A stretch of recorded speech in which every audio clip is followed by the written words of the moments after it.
विभिन्न दाबी नहीं पछुआ वर्ग उन्नयन परिषद पक्षरु मुख्यमंत्री को दाबीपत्र प्रदान। कोरापुट जिला बैपारीगुड़ा ब्लॉक सदर महकुमा ठारे पछुआ वर्ग उन्नयन परिषद पक्षरु एक रैली आयोजन करा जाई 11 दफा दाबी संबलित एक दाबीपत्र बीडीओ जरिया मुख्यमंत्री और जिलापाल उद्देश्य प्रदान करा जाइछि। जिले में विभिन्न सरकारी प्रकल्प पई जिलार पछुआ वर्गर लोक माने निजर जमीबाड़ी सहित बासस्थान हराई बहुबार विस्थापित होइछन्ति। विभिन्न प्रकल्प गुड़िक गढ़ी उठिबा द्वारा जिलार पछुआ वर्गर लोके विभिन्न अंचल रे जंगल सफा करी बसवास करी आसुछन्ति।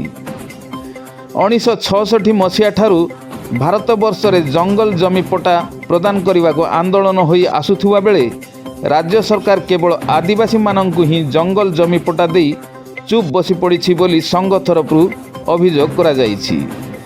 नायक बैपारीगुड़ा दुखर विषय आपण माने जानती सब जानते 1947 मसीहा अगस्त 15 तारीख देश स्वाधीन हला परे आमर अनडिवाइडेड कोरापुट जिले में जेते प्रोजेक्ट होईछि कोलाप डुडुमा दामनजोड़ी सुनाबेड़ा इंद्रावती बालीमेला जेते होईछि पछुआ वर्गर हरिजन भाई माने 80% लोक घर डीह छाड़ी चाष जमी छाड़ी जाइछन्ति।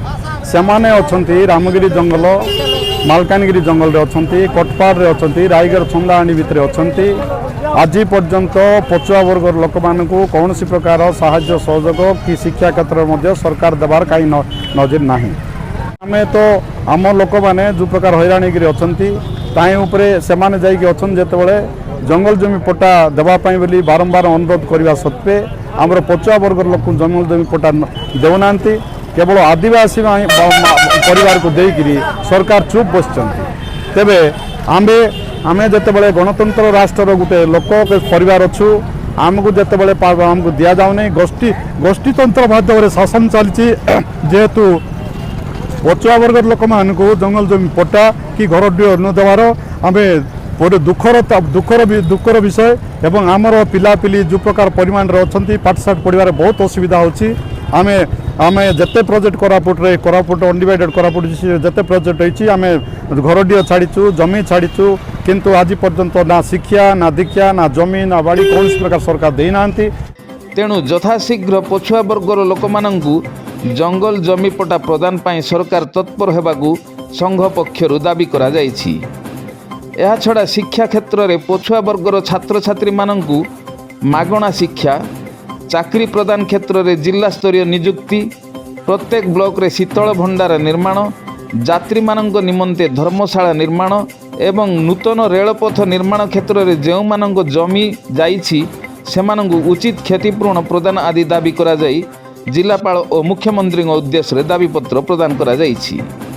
एभली अनेक व्यवस्था एवं गाँ गहली मानक जो प्रकार बोरिंग जाक अच्छी जोटा कि खराब हो रही पड़ी ब्लॉक स्तर ता मरामती करके लोक पानी जोगाइबा कथा ताहा भी हो पारना।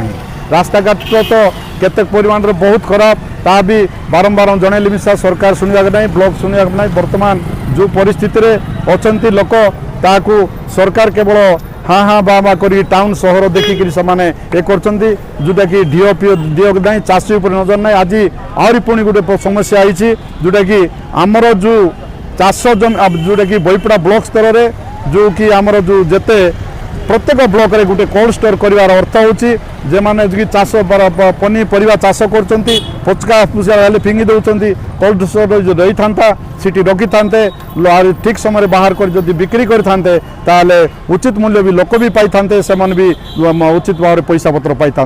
दाबी अच्छी गुप्तेश्वर होमर गोटे पर्यटन जगह देवतर जगह सी जगार आउ शहीद माटी होची बैपड़ा अंचल ई अंचल रे गोटे धर्मशाला कले विभिन्न आडू जो लोक आसुचंती से आसिकी ठीक भाव में रहीकि जाई पारि थांते ई सेवा होई थांता। तेणुक ई दाबी सरकार पाखे आमर अच्छे।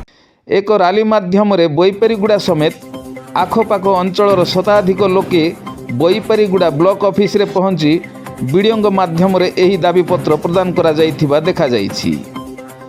परे पछुआ वर्ग उन्नयन परिषद पक्षरु ब्लॉक ऑफिस सम्मुख रे एक सभार आयोजन करा जाइथिला।